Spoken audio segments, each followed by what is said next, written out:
Jeg filmer nu.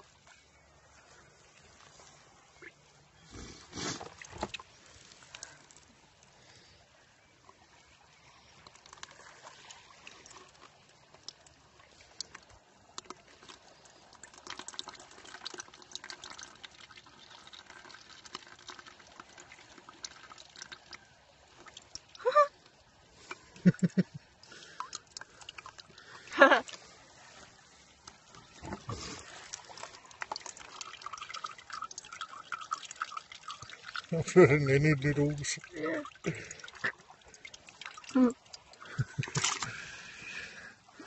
Fik den også et bedre hus, nu er det ikke helt ødelagt. Det er for stort. Er det for stort? Hvorfor tror du, det er for stort? Jeg skal lige finde sig det ret.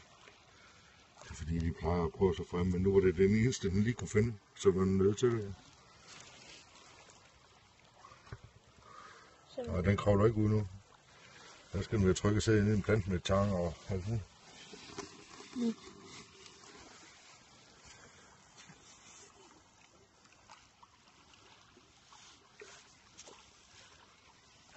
Det er det, man kalder biologi 101, eller hvad?